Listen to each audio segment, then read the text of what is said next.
Dear students, good morning. New syllabus पर आधारित class 10th है तो poem 1 the dust of snow, जिसके पोइट का नाम रॉबर्ट ली फ्रॉस्ट है, कि पहली पोएम आप लोगों के लिए है।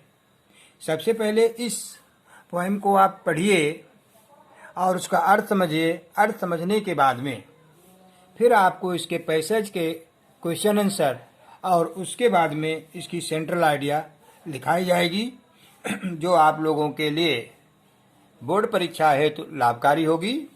देखिए, आपके सामने मैंने पहले से पोएम लिख रखी है, जिसकी पंक्तियां, पहली पंक्ति आपकी है the way a crow shook down on me, the dust of snow from a hemlock tree has given my heart a change of mood and shaped some part of a day I had rued।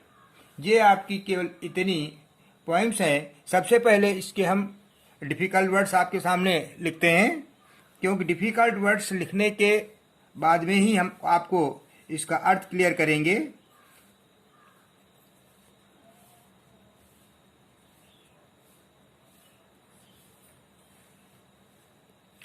सबसे पहला एक शब्द है आपका शुरू में, दी वे a crow.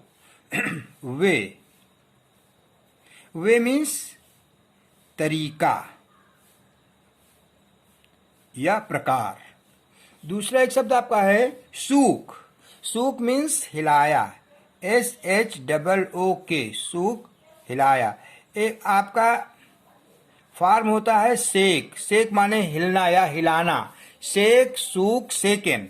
तो second form of the verb is used here. तो सूक मीन्स हिलाया हो गया। अगला है डस्ट, DUST। डस्ट मीन्स धूल या मिट्टी। नेक्स्ट है हेमलॉक ट्री। हेमलॉक ट्री का मतलब होता है धतूरे का पेड़। एक ऐसा पेड़ जो पॉइजनस ट्री होता है, जिसको जहरीला होता है। तो यहाँ पर हेमलॉक ट्री मीन्स धतूरे का पेड़।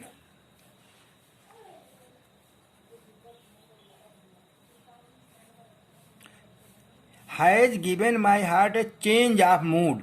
एक शब्द आप खूब पढ़ते हैं, मूड। कहते हैं लोग मूड नहीं है, तो भाई मूड क्या है? तो मूड माने मिजाज, मन, किसी भी कार्य को करने की इच्छा हमारा मूड कहलाती है। और फिर एक शब्द इसमें जो मुख्य शब्द एक आया है RUED, RUED। RUED मीन्स शौक, शौक अथवा पछतावे में गंवाना। RUED, शौक अथवा पछतावे में गंवाना।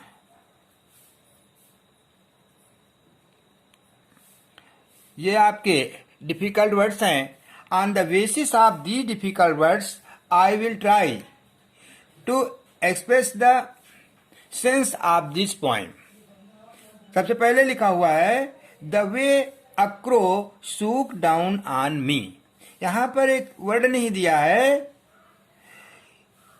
डस्ट को, जो नीचे की पंक्ति में आया है the way A crow shook, जिस तरीके से, जिस प्रकार से एक कौवे ने हिलाया। क्रो मीन्स कौवा। यहां पर ये शब्द छूटा था, जो मेन वर्ड है इसको आप ध्यान दीजिए। क्रो, कौवा। जिस प्रकार से एक कौवे ने मेरे ऊपर हिलाया। अब क्या हिलाया? नीचे की पंक्ति में कहता है द डस्ट ऑफ स्नो, बर्फ की डस्ट अर्थात धूल को। और कहां से हिलाया? तो कहते हैं फ्रॉम अ हेमलॉक ट्री, एक धतूरे के पेड़ से। तो इस प्रकार से जो चार पंक्तियों का अर्थ है वो निकलेगा, जिस प्रकार से एक कौवे ने धतूरे के पेड़ के ऊपर बैठ करके मेरे ऊपर धूल अर्थात स्नो, बर्फ की धूल को मेरे ऊपर हिला दिया। इसका क्या प्रभाव पड़ा? तो आगे कहता है has given my heart a change of mood. उसने मेरे हृदय में, मेरे मन के जो मेरा मिजाज था, जो मेरा मूड था, उससे पूर्ण रूपेण बदल गया। And saved my part, and saved my part, और एंड सेव्ड सम पार्ट, और कुछ हिस्सा बच गया, सुरक्षित हो गया। ऑफ अ डे, उस दिन का, आई हैड रूड, जो मैंने पछतावे में या शोक में जो मैंने गंवा दिया था, जो मैं गंवा रहा था। तो इस प्रकार से इन पंक्तियों का भाव है the way a crow shook down on me the dust of snow from a hemlock tree. जिस प्रकार से एक कौवे ने बर्फ की धूल एक धतूरे के पेड़ के ऊपर से मेरे ऊपर हिलाई, उसके द्वारा has given my heart A change of mood, उससे मेरे हृदय का जो मेरा विचार था, वो मेरा विचार, मेरा मूड एकाएक चेंज हो गया। And saved some part of a day I had you, और जो कुछ भी मेरे दिल में जो भाग बचा हुआ था, जो बचा दिया था, उसको जिसको मैं पछतावे के रूप में व्यर्थ में गंवा बैठा था। ऐसा ये आपका लेसन है, पोएम है, इसको आपने देखा। इस पोएम के बाद में इसी पोएम से संबंधित आपको सेंट्रल आइडिया और साथ ही साथ में आपको question answer based on stanza पर भी लिखाए जाएंगे। इसको पहले एक बार क्लियर कर लीजिएगा।